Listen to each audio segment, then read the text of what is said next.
It was day 218, February 22nd, my 39th birthday. So much has changed since the battle with Ridge Creek ended back on August 24th.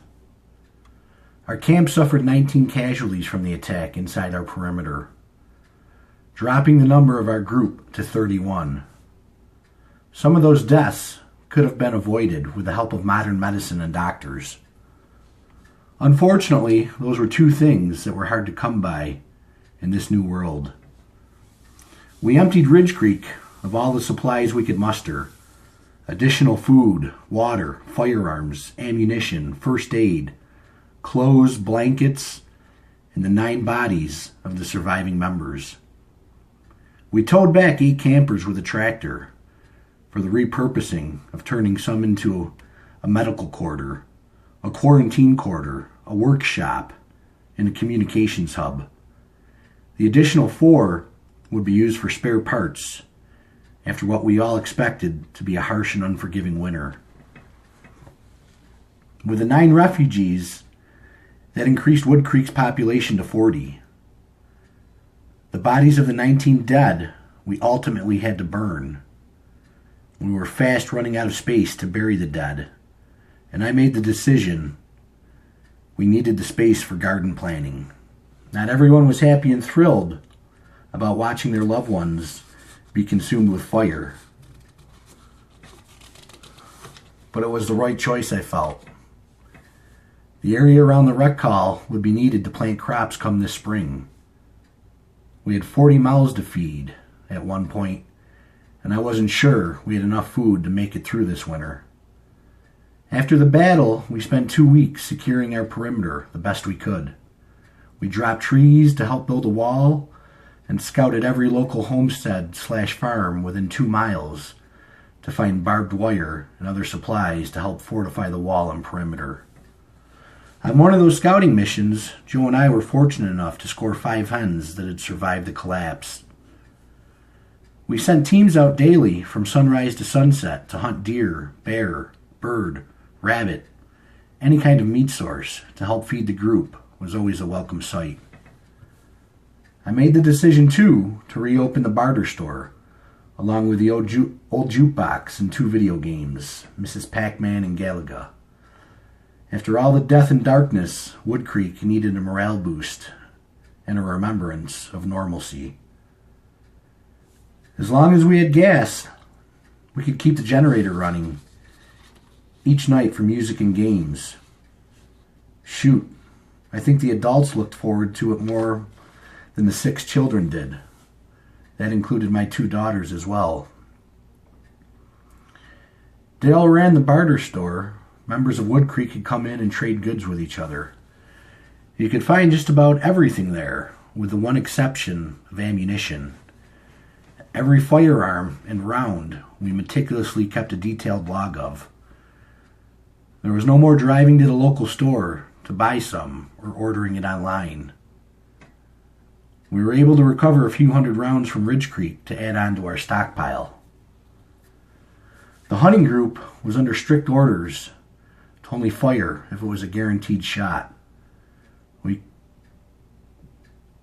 couldn't spare to waste any hunting or even any on training. Once we ran out, we'd be overrun by anybody who still held some. That thought crossed my mind every second of every day, too, I might add. Each morning, we counted the rounds that were given out to our hunting group and security group. The security group consisted of 18 members now, 6 on at a time, rotating every 8 hours. Joe led that group, and if he wasn't out scouting with me, you'd always find him atop a camper at our main entrance with binoculars in hand. We'd been fortunate with the 9 refugees we brought back with us as well. We didn't allow them access to our firearms for the simple reason we could not trust them yet. They were given the responsibility of wood detail. With winter fast approaching, we needed as much wood processed as possible. From sun up to sundown, we had a rotating group that cut and split wood. My cabin, along with the other 3, were the only ones equipped with wood-burning stoves. The rec hall, that had the capacity to hold 300 people, had the camp's only fireplace. The thought come winter was move as many as we could into the cabins, which could only hold about 7 people comfortably, and the rest could hunker down in the rec hall. This area was prone to get hammered by lake effect snow from Lake Erie. I could remember times visiting with my grandmother as a child, and there being 5 feet of snow on the road leading into Wood Creek. I knew and fully understood that winter may be a death sentence for some of us here. By Labor Day, we had already began to reduce our calorie intake. Hoped to set aside extra food for what could be 5 months of winter. As the temperatures began to change and get colder, I hoped it would bring better luck for our hunting group. Up until October, they had only managed 2 does, along with the occasional rabbit and squirrel. 5 months ago, I never could have imagined eating either of those. Luckily, Red Hot was one of my regular preps. It could help just about anything taste better. When the group did return with the deer, they, along with the children, security group, and Kristen, who was still pregnant, were the first to eat. Bear was always the first to greet them when they returned from a hunt. He was always rewarded with the excess fat and bones. Venison steaks were a treat when we could get them. We'd also smoke a bunch of meat and make jerky with it. Every day, the group ventured out further and further in hopes of securing another feast for us. Along with all our problems we faced, Kristen's pregnancy was another one that weighed heavily on my mind. Bearing a child is still one of the most dangerous things a woman can do. It was one of the most common causes of death for women before the grid went down. Now, with no hospitals or medicine, it was almost a certain death for the mom, the child, or worse yet, both. I once read that for every 100,000 births, almost 1,500 women died just one short century ago. Since Joe had arrived, he had taken a fondness to Kristen. I think he saw his wife, who was pregnant with their first child, in her. It had been over 2 months now since Kristen had last seen her OBGYN. Our group did everything possible to help comfort her. Extra food and hydration. Joe and I both had been foregoing our shares of meals to make sure she and the baby were getting enough. We heated rice sacks up over the fire, tennis balls tied into a long sock for counter pressure on her back. And on day 56, we both decided to make a run for supplies in preparation of her giving birth. Medicine, vitamins, formula, diapers, natural labor books, anything we could find to help what was eventually coming.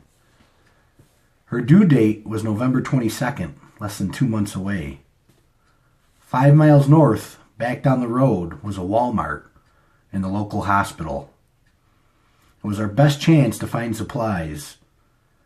Joe and I mounted up with supplies and readied the Bronco. This was the farthest any of us had ventured out since coming to Wood Creek. We'd be completely out of range from walkie communications and on our own. We left at first daybreak that morning and hoped to return by nightfall. Not knowing what to expect or what we'd encounter, we prepared for the trip to possibly exceed more than the 1 day. I once again said goodbye to my wife and children, and each time doing so, the frustration and disappointment on my wife's face grew more and more. Not only could we scavenge childbearing supplies, but I held out hope that the rural Walmart hadn't been completely looted out. Daryl moved the camper blocking the entrance with a tractor, and with me driving, Joe watching our six, he rode shotgun. We were both armed with our semi-autos and sidearms. The 5-mile trek down the road would take us by only a handful of houses, 2 small gas stations, and the local town's highway department headquarters. If all went well on our mission, we could check each of those locations on the way back. On the ride there, Joe admitted that Kristen was indeed reminding him of his wife he had last seen hours before the EMP detonated 8 weeks ago. He'd all but given up hope on ever reuniting with her again. He knew, even if she somehow survived the plane ride, that this was an evil, harsh, and ruthless world we now lived in. We cautiously navigated north down Route 19, carefully taking mental notes and jotting down details of each location we passed. We'd hit the Walmart first, and then another quarter-mile down the road sat the county hospital. We had brought 3 5-gallon gas cans to fill, siphon any gas we could find in abandoned vehicles, used for our generator, the tractor, and this Bronco. I figured any gas we could find still had a good 8 months of shelf life left. As we approached the local Walmart, the parking lot was full of roughly 50 to 60 vehicles. The majority looked to be intact and not disturbed by looters. This gave me hope that the inside of Walmart would be the same. Visible from the parking lot was at least a half-dozen dead bodies being picked at by crows. All were severely rotted and well past rigor mortis. Someone or some group had been defending this store, shooting visitors on sight. The automatic glass doors had long been shattered.